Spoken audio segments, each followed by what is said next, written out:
Ladies and gentlemen, presenting the Professor, Greg Dooley, and the Pundit, Steve Clark. Men, take the mic.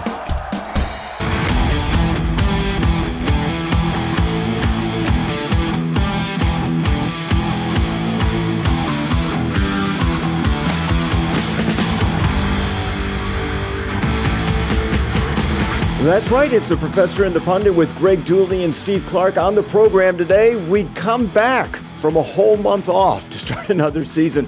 We have new faces in the football department. The level of the rise of women's basketball was unforeseen. NIL enforcement is twiddling their thumbs, except they can still try to make an example out of Michigan. And the Professor is working out for a home run derby. But first, we are presented proudly by Nick Hopwood, a certified financial planner, founder, and president of Peak Wealth Management. Retire with confidence. Greg, great to see you. Great to be back, and a familiar face joins us. He's the planner. Nick Hopwood has re-upped to support us, Steve, in 2024. Nick, we are so thankful. If you are interested in investment planning, in someone to manage your finances, to help project out your upcoming retirement, whatever you need, he's the guy. Saw Nick recently. He's doing great. We talked about it, and we'll get him back in the studio here soon for some new content. And congratulations to Peak Wealth Management celebrating its 10-year anniversary. Speaking of that, you might have noticed, the new podcast logo. Steve and I are no longer making the block M with our sausage fingers. We are now clutching something, Steve. Did you notice this? I don't know. Did you notice the new logo? We are holding up the national championship trophy together. It's a great logo. It's a great look. So thank you very much to Scott. Yeah, Scott Robbins. You guys know him from the Block Hams cartoons that he used to put out that are so clever with Michigan themes. So thank you. And thanks to Underground Printing, who's printing up our new shirts, who did our first round of shirts. They're doing them again. I love it. And so we're going to be back for a few episodes, 6 episodes in the spring. So we'll cover basically up through the spring game. And then we will return closer to the football season for another 18 episodes to cover pre-camp, all that good stuff, obviously through the season and into the bowl/playoffs. So that's our plan. First of all, Greg, I want to ask you, has the title feeling of winning it all worn off at all? It has not. And I'm going back to when we left the studio a month ago and what I felt. Still a little bit of surprise that this happened. I still feel a little that way. But now what's happening is I'm having all these reminders of it, right? I see people with the shirts. I have, rocks glasses that have national championship. I see it everywhere. But the feeling hasn't gone away at all. So how about you? Same thing. In fact, anytime that I think I'm having a bad day, I just go, you're a fan of a national championship football team. I think culture won this national championship. Yeah, and I imagine Jim Harbaugh's name will come up in the future. I think he was planning on going. I think the pursuit of that Lombardi trophy is really what pulled him. But his relationship with some of the obstacles that were in front of him, not only at Michigan, but also with the Big Ten and the NCAA, they also were a factor. I think they definitely were. But I think ultimately it's about that Lombardi trophy, knowing he has the CFP trophy on the shelf and he can eat at the big boys table at the Harbaugh family Christmas. Well, I mean, that's just classic Jim Harbaugh. It is. But he feels that way when he looks at his brother, especially his brother, and yes, his dad is absolutely a thing. Like, here are my rings, but here are our rings. Let's compare. Like, one of these is not like the other. Well, now it is, right? So it'll be fun to watch because we talked about Harbaugh leaving, but also now you have Mike McDonald taking over the Seattle, which, of course, he was the defensive coordinator who really helped turn things around in that first Big Ten championship year. He's coaching Seattle. He took Jay Harbaugh with him. So as success kind of breeds and spreads, the Michigan influence on teams, on coaching staffs is spreading, and it's kind of cool to watch. So now, I'm a little bit of a Seahawks fan. I did not see on my bingo card Jim Harbaugh rating the current Michigan staff to take with him wherever he went. And that was kind of surprising. And it was clear that Jim was after about as many people as he could possibly take. So as it turns out, there's some reshuffling in the offense. Basically, all the defense has a new coaching staff, but it also is where the most talent is. And again, when I talk about culture, I think it was most important for Sharon Moore to try to retain as many people as he could and also keep the defensive philosophy the same. So what do? We know that it's a Baltimore Ravens defensive philosophy. Why don't you get the architect of the original Baltimore Ravens defense in Wink Martindale? And so now he is a part of that staff. So you're keeping culture intact it this way. And the people that they've hired have Michigan ties already. First of all, Brian Jean-Marie coming back as the linebackers coach. And the secondary coach, Lamar Morgan, has ties with Jesse Minter, who just left with Harbaugh to the Chargers. So keep the culture continuing to come on. And what that does, it helps people to stay on. If the talent of this Michigan football team is defense, and let's keep the defensive happy by not changing philosophies with people that the players are familiar with. Yeah, and I was excited to see Brian Jean-Marie come back, BJ as they call him. He actually used to live in my backyard in our friends, the Thiel's house, is the house that he moved into, but it was during COVID, Steve. So how did I meet him? It was like the height of COVID where everyone was like keeping distance and you couldn't walk up to some. I mean, that's, we remember, right? Yes. So that's how I met he and his wife. And it was like 15 feet away in the backyard. Hi, we're your new neighbors. Hi, we're the dual, that kind of thing. I'm glad he's back. That'll be cool. I know there were some questions about Herb. I know we talked about Herb a lot in this show. Did have a little relationship with Herb, not only speaking in my class, a little bit outside of that. And that is still one that's stinging. And what I hear is he's actually kind of like a consigliere associate coach for Harbaugh. He's not in that traditional strength and conditioning role, which I don't think is a surprise, because when most people saw he left, they're like, well, NFL players have their own trainers and they have their own regimen and they have their own teams of people, right, that help them, and nutritionists. That's true. I think he is there to kind of be that coach who's going to like be that guiding force for the players to make sure their head's right. So an interesting role for Herb, and it'll be interesting to see how that goes. What about the players, Steve? Keon Sabb is one departure that I think is someone who definitely would be would be a contributor. He left. Anything else surprise you about that, or the lack of departures? From what I understand, it wasn't about NIL money. It was about not platooning anymore on the Michigan defense and actually being able to have a full-time starter's job in Alabama. And that is almost shocking to say that somebody would leave Michigan so they can get more playing time at Alabama. But am I surprised at only one? I'm just grateful that he was like the major guy. But, again, so many Michigan players on offense departed anyway. Right. By different teams. But I think Michigan did a good job in retaining, and I think a part of that is keeping that Baltimore Ravens defensive style, and that your head coach is Sharon Moore. I do think NIL has a little bit to do with it, but for the same reason that you're talking about, is because I think what they do now on rosters is they break them up into, here are our starters, here are our top players we have to keep, here are the middle players we have to keep happy, and then here are maybe walk-ons and things like that it would be nice. Maybe we use NIL to cover part of scholarship or something like that, right? Because you have all these things to do. I don't think Keon was in that top group. And so then NIL does become a little bit of a part of it. It could, but from what I've been told, there was plenty to offer Keon Sabb. He was not being, left out, and I'm not sure that he's getting paid anymore at Alabama. Michigan fans should not be blaming NIL money on his loss. No, it was depth chart.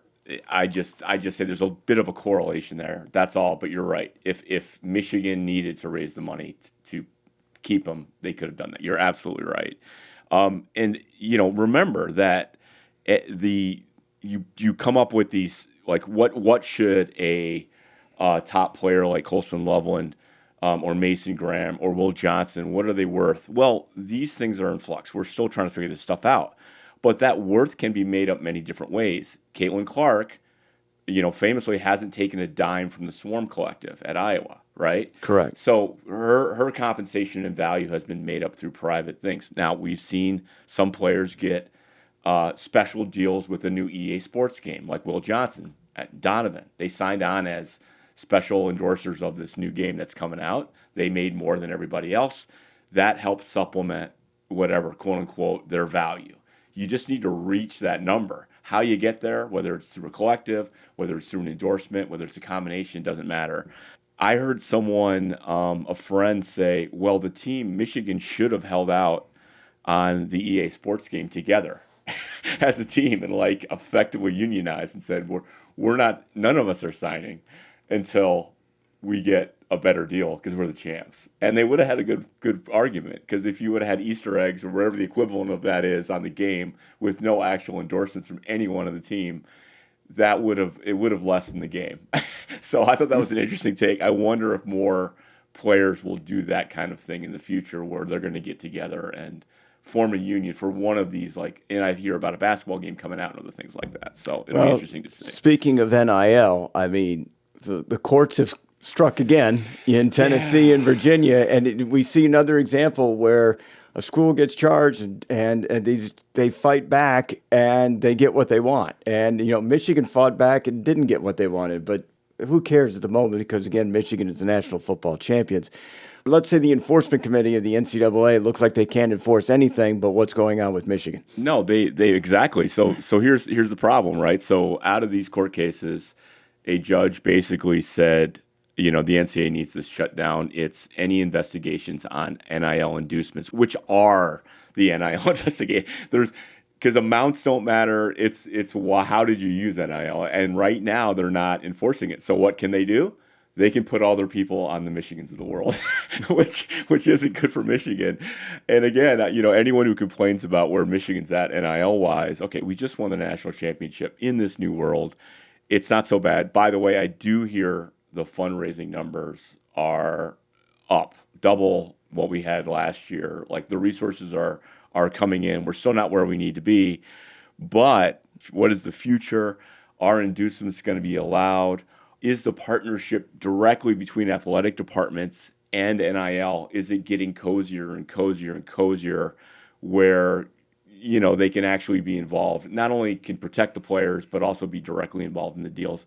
We seem to be moving that way. And one thing that came up along those lines is some Oregon players have a suit out there, and part of it is arguing Title IX. Title IX, that resources should be comparable across, but shouldn't be defined by gender.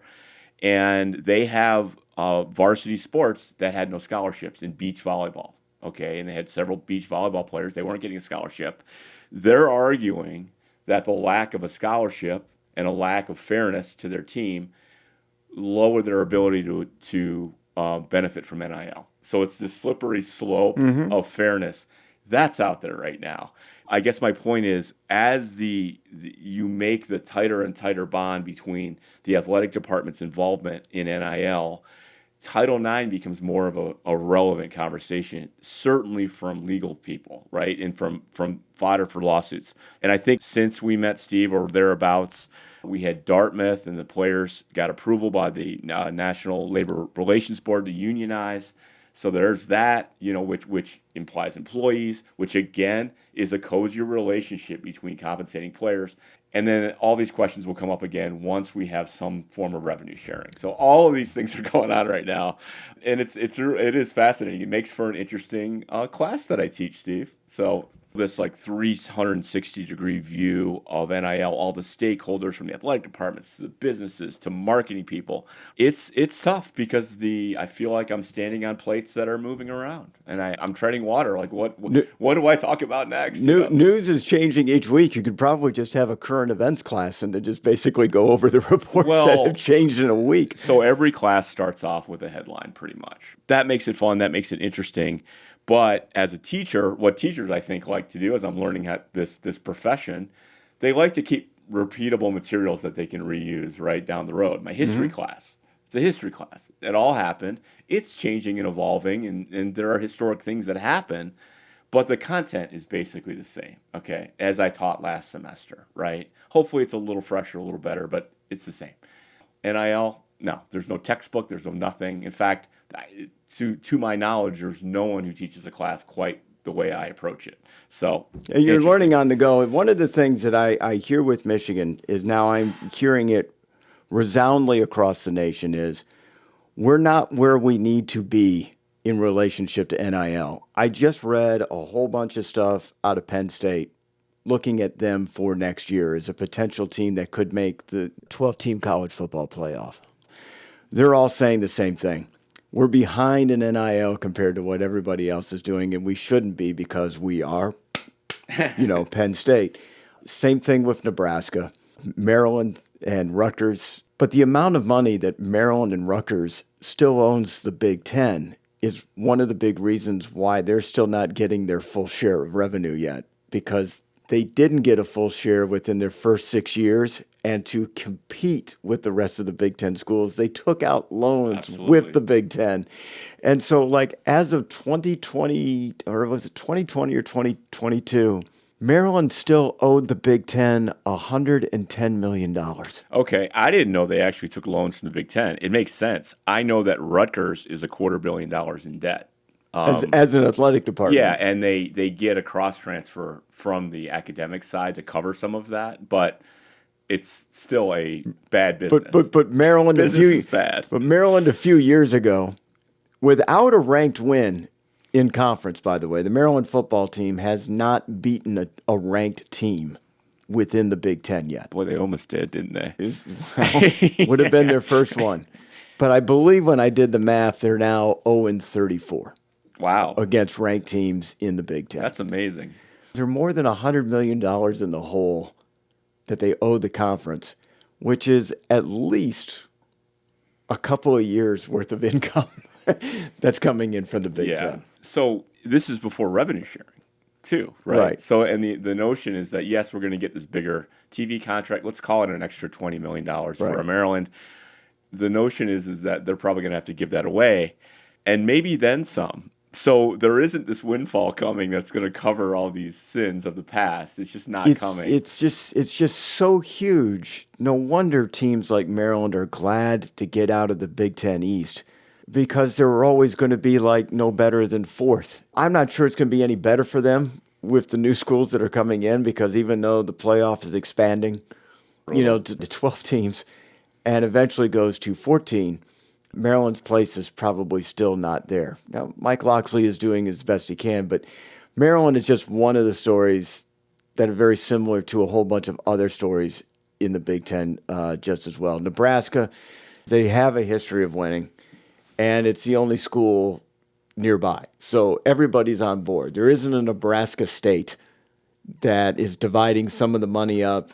The legislation out in the state of Nebraska is pretty much one-sided.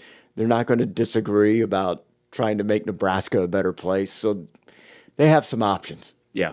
And I don't think they owe as much money as, say, Maryland and Rutgers does.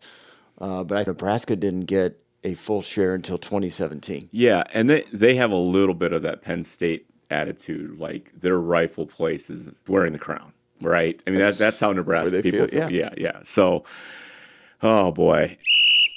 It's halftime on The Professor and the Pundit with Greg Dooley and Steve Clark. We're presented by Nick Hopwood, a certified financial planner. He's also the president and founder of Peak Wealth Management. Retire with confidence. Nick, you're known as Mr. Roth because you have expertise in traditional and Roth IRAs as well as 401ks. Can you describe the differences? Sure. Thank you, Steve. Appreciate the nickname. Mr. Roth. So a Roth IRA or a Roth 401k differs from a traditional IRA or a traditional 401k by when the money is taxed. All the other rules and structure and design are the same. But on a traditional 401k, which most people have been contributing to, the money goes out of your paycheck on a pre-tax basis. So, for example, if you have a $100,000 salary and you added $10,000 to your 401k, on your 1099 or on your W-2, it's going to say $90,000. That's the only amount that you're taxed on. So the money goes in pre-tax, gross tax deferred, but then you're going to have to pay taxes on that in retirement. Whereas a Roth IRA or a Roth 401k, the money is deposited into the account after tax, and it grows tax-free forever. So on the traditional, you pay tax on the back end, and on the Roth, you pay tax on the front end. Thanks, Nick. We'll have more in-depth conversations with the advantages of Roth IRAs in the upcoming weeks. But if you can't wait, go to peakwm.com or call 734-681-7575. That's peakwm.com. And again, their website, peakwm.com. Greg, you watched a lot of the Combine over the past couple of weeks. There was a lot of Michigan involvement. It helps when Rich Eisen is hosting one of the channels on the NFL Network. It seemed like a publicity network for Michigan. I had no problem with that. I am waiting, actually, for the NCAA to investigate Michigan and put on some additional charges because of the way it seemed to be a promotional piece on the NFL Network for Michigan. God. Can you imagine that? That would be hilarious. Unfair recruiting practices to Rich Eisen, who's an alumni. Is he a booster? I don't know. I'm just waiting for the NCAA just to do something like that on them because the enforcement committee wants to. Would it not surprise you if there was some sort of charge about Michigan's promotion on the NFL Network? It wouldn't surprise me if there were some inquiries into it. No, I guess not. Oh, God. I hope by you saying that and bringing this clever notion, Steve, up that you've maybe made it not happen. But that would be well. Again, they've got nothing really to enforce right now related to NIL. They need to do some other things. So first off, Indianapolis. Let's just talk about this for a second. This used to be the butt of a joke for Spartan and Ohio State fans. How Michigan's never been there. Just a few years ago, suddenly this stadium is sacred Michigan turf and ground, right? Like the familiarity, it's a second home of the scenes, the looks, like the angles of the glass outside of Lucas Oil. It's the banners up there. It was their third annual trip last year. Yes, and the Buckeyes could talk about their annual trips that have been postponed. There's that, right? But then you're right. Then they have the most players there. Right, they showed Swanky Wolverines. He did a revised Combine logo where the M in Combine was a block M, and they actually showed it on the network. Lucas Oil Stadium, the M was replaced. The block M was replaced on the M on the facade of the stadium itself. Brilliant. It was still funny. Well, and it never gets old for us, of course. And then you've got Rich Eisen in the cutest, like Sports Center-esque one-liner mood where he's punchy. There's a lot of space in between things that are happening. And he's making reference after reference to Michigan, to the national championship, to the Big Ten titles. And then they're flashing around. And of course, Sharon pops into the booth. Jim Harbaugh's there. Jack's there. Jim's son's there. Like the whole scene, a never-ending string. And then, of course, mixed in between all the performances of the players who were working out, who chose to work out. And J.J. McCarthy himself was basically the talk of the highest-profile players, save for a few moments like Xavier Worthy's run. Did you catch that, by the way? Did you catch it live by chance? Oh, no. Okay. No, I just looked at it on Twitter and watched the 4.22 change to a 4.21. Okay. So he ran the first one. And I'm like, who? And I remember this guy because he was recruited and there was he was supposed to come to Michigan, all this stuff, right? Yeah. So he runs the first one, and it's just, you could just tell this guy is burning, right? You see his time. And they announce, well, he's done. He wanted to run once, that's it. Then they announce he's going to go again, right? Like, no, he wants to beat the record. So, like, the drama, like, there were several minutes of waiting for him to come back up, and then he beats the record. It was fantastic. But all the fun stuff they did on the NFL Network, like, did you see they did simulcast runs of Rich Eisen in his St. Luke's charity 40-yard dash that he does where he's wearing a suit? But then they paired him with different people in the simulcast, like against Tom Brady's like 40 time. But then they did one where he ran against every single Michigan Combine player from 2024 at the same time, with a 3-yard head start. With a 3-yard head start. It was brilliant. So it got me thinking, Steve, do we need to go to Detroit for the draft? Because they kept having the draft like promos too. Like, do we need to be there for this? I mean, is this going to be another like Michigan Is this how we extend this championship just a little more? It's a brilliant idea, Greg. You soak up the rewards of a national championship, going out there again to see Michigan heralded as the leaders and best. Unless we get there like at 7 a.m. in the morning to the stage, we may sit in the back and need some binoculars. But still, just be a part of the atmosphere would be great. Almost like going to the Combine and watching it from the 600 level at Lucas Oil. I was fascinated with the Combine, I got to say. And it's weird. Obviously, it's just players working out and doing that kind of thing. And I'm sure Eisen and the whole vibe in Indianapolis had something to do with it. Made me want to go, by the way, to go watch the quarterbacks throw. We talked about where JJ might go in the draft. There's all kinds of talk now. I don't think it's been settled at all. Oh, no, it's not been settled. But what's happened is, a month ago I was on with Sam, and he asked me, is JJ going to be a first-round pick or a second-round pick? And all of the data from other people was suggesting that he was going to be late second.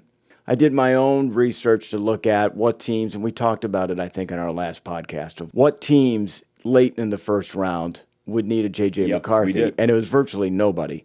And it was like, well, unless J.J.'s going, in the top 16, it's probably not going to happen. Well, Jim Harbaugh, a week later, says, I think J.J.'s going to be the first quarterback taken in the draft. And he said that to Rich Eisen, and he said that to Colin Cowherd.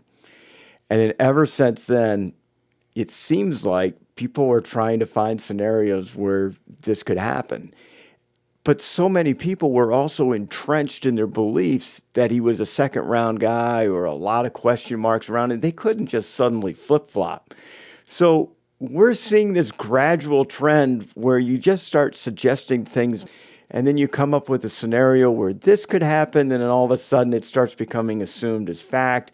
And now JJ, at worst right now, he's not going beyond number 12. Based on this data point in time, right, there's still nearly 2 months of things to happen. NFL free agency, individual pro day on campus, more interviews, more he could have said something, false reports like hurt C.J. Stroud from being drafted number 1. There's a lot of different things that can happen. But we're now reading about 6 potential scenarios where J.J. McCarthy could fall into the top 12. It's 11. It's 8. It's 6. It's 3. Yeah.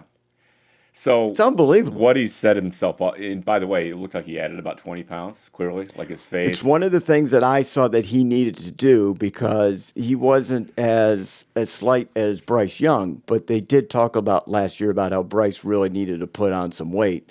And he did a little bit, and I thought the same thing for JJ. And you're right, JJ's put on some weight, and he came up about 20 pounds heavier than expectations. Maybe it was tossing that crystal pigskin back and forth, like that was part of his like a medicine ball kind of thing. He looked pretty good in the combine. He missed a couple receivers, but these are guys that he doesn't regularly throw to. So, like on some of the routes, I noticed like he sailed a couple balls, but it almost looked like the receiver broke off his routes. So I don't know what's taking that. But what he did, Steve, with all this hype that you're talking about and all this speculation, he did set himself up as being the guy that the camera's going to be sitting poised on in Detroit if he does slip past like 15. And we look at all the teams that are left and not going to go. And it's probably because he's from Michigan, probably because the draft is in Detroit. He could be that guy. If he doesn't go in that round, he will be the guy because of all the attention he's got. Yeah. There's a lot that can happen. And maybe I just talked it away. Yeah. There's a lot that can happen. Again, some people see the Denver Broncos. Some people see the Minnesota Vikings. Some people see the Atlanta Falcons. And all of those teams. This Kirk Cousins question is the big one right now. Yeah. Kirk Cousins if Kirk Cousins is gone, then there's obviously room to draft a quarterback for Minnesota. Yeah. But if Kirk Cousins is playing Atlanta, then the Atlanta situation may not. But then again, Kirk Cousins is towards the end of his career anyway. Maybe it's a perfect scenario for Atlanta to draft J.J. McCarthy at 8 as an understudy like Jordan Love is to Aaron Rodgers. Yeah. This would be a poor man's version. But right now, the hype and the hoopla is definitely J.J. McCarthy not falling outside the top 12 and could go in a number of scenarios. And some of the experts are somewhat reluctantly moving JJ up from like number 5 or number 6 in their quarterback rankings to potentially the third quarterback taken in the NFL draft. And the one thing I have mentioned to Sam on the show and the Michigan Insider, and I will say it to you, look out for the reports that start knocking on Drake May. Okay. Or Caleb Williams. Okay. Look. Why are we looking out for those? They have been such trenched in as number 1 and number 2 into the draft. Who's going number 1? Yeah. Here's who's going number 2. And they've been saying this since January of 2023. At some point, it takes somebody to say, I don't think Drake is as good as everybody thinks he is. And the guy will get crucified for it until somebody else sort of there's an NFL general manager that agrees with this report. I don't agree with it, but I just got to let it be known that maybe there's 2 people, which leads to 3 people, and you see how these kind of things mushroom. Because I'm reading that, right? I'm reading that headline. I'm reading that. It gets eyeballs. It's more of a talk about how the news cycle works and these things. And I get it. That makes a lot of sense. They'll look at Drake May and say, well, why, if he was so good, why is North Carolina only with 8 wins? Right. Something. Hey, Caleb Williams, he might be a personality problem. And people at USC are really defending that because they feel that Caleb Williams is really being knocked for his personality. Nobody's willing to say that he's not going to be number 1, but they're looking for reasons to say maybe Caleb Williams isn't a guy you want to draft with the number 1 overall pick. And the Trojan defenders are going, this guy is being completely unfairly attacked. Yeah, so that's their perspective on it. So, Steve, we had a break, literally had a break. You've been traveling a little bit. You went to Vegas to see U2 in the Sphere. This is my wife's one big thing that she likes to do. She likes to see U2 concerts wherever they play. When we were younger, when they come to Detroit, we'll have to spend our third mortgage on going to a U2 concert. Now she wants to go to U2 concerts wherever they're playing, and the Sphere is transformational. She's gone now twice. She took my daughter out in October. She took me out in February. It's an amazing thing. And basically, you're just immersed inside this video experience all around. It's a giant amphitheater, and it is the combination of video and sound and how it plays tricks with your mind. There's speakers within the seats, and it's small enough, Taylor Swift could never have her concert there, that experience in there, because it's just not large enough as a stage floor to happen. The U2 residency, I say in air quotes, ended. And coming up next is What's Left of the Grateful Dead and Fish. Those guys are probably going to be extremely creative what they can do with the video. The rounding effect. I mean, It starts at the floor and goes high above you and goes behind your back. Now, you're not getting sick watching. I've been on those immersive rides. Well, right? I'm afraid that's what might happen at the Fish concert. Okay. You might come out of there throwing up. Maybe we should have Ira on if he goes there to talk about it. Ira Weintraub, of course. U2 is very creative. I don't think they were trying to mind numb you or give you a mental breakdown with their visual effects. But, I mean, at one point I was convinced. I said to my wife, look, if they decide to show a video of the Las Vegas skyline and made it look like it was coming from the angle of the Sphere towards the skyline, I think we would think it was real. Wow. And she just smiled at me, and sure enough, 30 minutes, she had seen the show already. 30 minutes later, that's exactly what they did. And the only thing that made it look fake was the lack of traffic. They had cars going through on the road, but they were seemed like they were leaving unimpeded, and it was no, this. But there was another time where they were out in the desert showing sunrise to sunset. I was convinced I was at an outdoor amphitheater. Amazing. At that point. Well, that's awesome. I'm glad you had a good experience. I love it. I went to New York City to see my daughter, stayed downtown, did all that kind of stuff. Great food per usual. Put on a few pounds.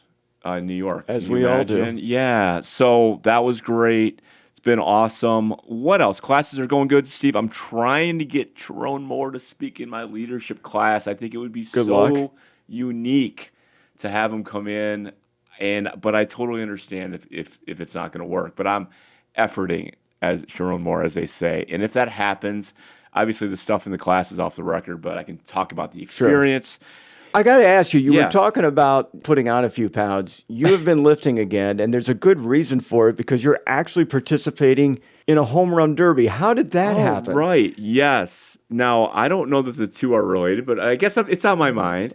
So we've both been a part of the Softball Academy, which is the softball team's event that raises money for the American Cancer Society, particularly for breast cancer.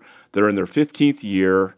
And what it is if you recall, they used to do the Michigan football experience where you could get a locker and Coach Carr or Hoke would run you through drills and that kind of thing, and you could live a day like a Michigan football player.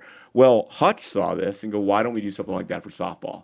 So it's an event where you go, you interact with the players, you go through drills, they show you how to slide, how to hit, how to pitch, how to field, all that stuff. Well, I quote-unquote raised/donated enough money to qualify, and this year they're giving some of the donors the opportunity to actually be in the home run derby. So apparently I have to be in the home run derby, which I got to say, for a lot of people that might sound exciting. Me trying to do something in front of, there's quite a few people there. Correct. Yeah, it's a little nerve-wracking. And so I'm more interested in not embarrassing myself opposed to hitting a bunch of home runs in the Hutch. What are you worried more about? Not hitting a home run or not hitting the ball? Because how are these pitches being delivered to you? Through a machine? Well, is somebody just slowly tossing one up and you grab it? Because quite frankly, the more speed that comes into the plate actually aids in hitting the ball out. Okay. So I saw Doug Karsh do this in the last one. Okay. And he did it with, I think, was it Jim Harbaugh or Denard? I think Denard was with him. Coach Denard. And they started off getting the full-on regular softball heat, like from a pitcher. From a real pitcher? I believe it was from Okay. a pitcher. Okay. And they couldn't do anything. They swung late. They swung early. Correct. They were just, you might as well just close your eyes and swing. Yes. Okay. So then they slowed it down. And I think Karsh, I think they both put a couple out. They slowed it down to a reasonable pitch. Okay. Like not a beer league softball lob, but a little, maybe 40 miles an hour. So I'm actually not worried about whiffing.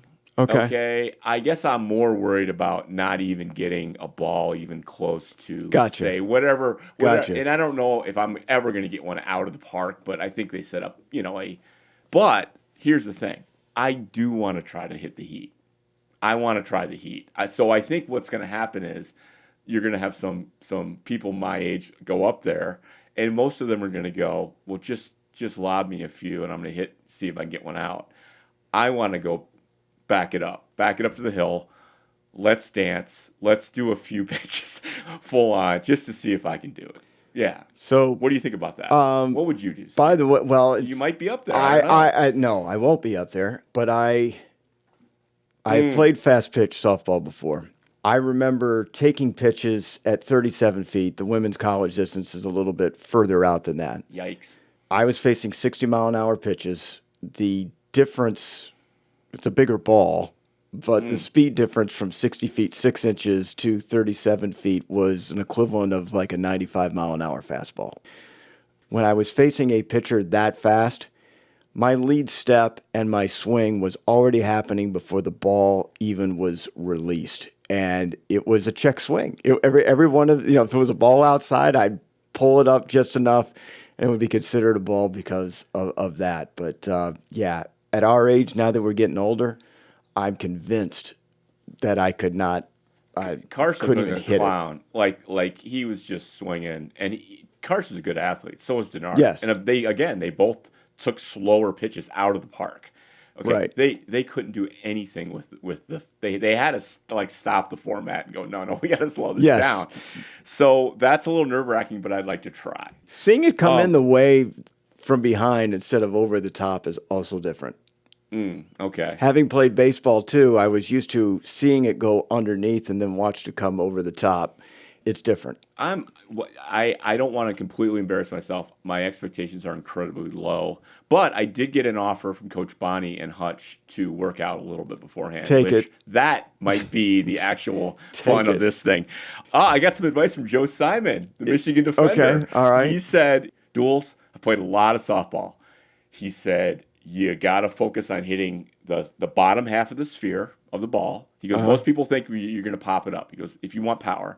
And he said, focus on using the end of the bat, like on as far as the power swing. So I've got that going for me from the Michigan defender. The other thing is, if you find that you are swinging late, put your elbows into your body and concentrate on just pivoting your hips so that it's not a giant swing action. Joe's right. There's the full extension of the bat coming across, but if you are having problems just getting into the pitch, you might have to put your elbows in so that the circumference of the swing. I might have you come to me to the private workout, Steve, so you can have a look at my swing. Hey, that would be awesome. Can I say it's difficult. But can I say one thing? So one of my favorite sports to watch at Michigan is the softball. And what I'm finding now is one of the favorite sports, not only at Michigan, but elsewhere, that I'm looking forward to is the women's college hoops. And Caitlin Clark had a ton to do with that.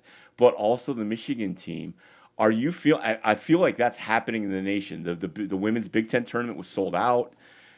You're seeing attendance numbers. Obviously, Caitlin Clark's getting all these headlines. Tennessee and South Carolina just played this incredible game in the SEC tournament. Are you feeling that way? Well, it is amazing, and I think a lot of it has to do with what winning can do, how important winning is to the fan base. The men's team is not winning. We're looking for alternatives. Yeah. And I think other people are that, but that's not the entire nation. Caitlin Clark has led a revolution into women's basketball, and now by having eyes on her, that is allowing other opportunities like LSU's Angel Reese and other players, and they're taking advantage of their NIL, and they're creating super teams, and other schools as well. Dawn Staley at South Carolina. See, I'm already saying names that most of us 5 or 6 years ago wouldn't even know. So it used to be like a joke, like they showed a score or a schedule coming up, and you looked at it and go, oh, Ohio State and Iowa are playing, and it was women's. You go, oh, it's women's, or it's a women's score. And now I'm the opposite. I'm like, Ohio State and Iowa are playing. I know where they stack up in the Big Ten. And to me, the difference is, Steve, when you're watching someone else's team, like that makes, when it's not just your local team that you're rooting for, like hockey's popular when you're not just watching the Red Wings, right? To me, that shows it. But now I am interested in these other stories because of the exposure. We're getting to know these people and the players. Well, what's fascinating to me about it is 5 or 6 years ago, I mean, we knew that when there was a women's game on, the cameras were trained to stay low, never shoot up high, because there weren't more than 9 or 10 rows in the stands filled of any game, regardless of whether it was an NCAA tournament game. There weren't many people there watching, and it's still the same with the WNBA. But you know what the max salary is for a WNBA player is? Like $80,000 or something. It's $235,000, but you can't even get it as a rookie. Okay, so maybe I was thinking of the rookie number. Yeah, okay. Yeah. Now, a lot of people will jump out of their seats and say that's so totally unfair compared to what the men is, but this is about revenue and expenditures. Yeah. And the revenue is not coming in for the WNBA. I think there is a potential for when Caitlin Clark, an Angel Reese, Haley Van Lith, Juju Watkins come in, that this max salary might grow exponentially because the women's game is being looked at. Now, why are the women's game being looked at? Caitlin Clark continued to stay at Iowa. She didn't leave at first glance.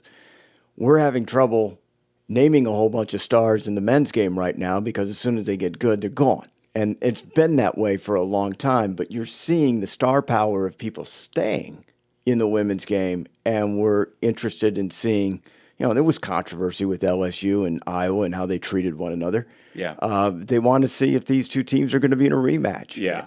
No, totally. I think there is another thing, and I think the style of the game, like the argument, you should watch women's hoops. It used to be, it's a pure play of the game. You'll see bounce passes, you see cutting, you see this and that. But no one okay, I don't want to see Hoosiers.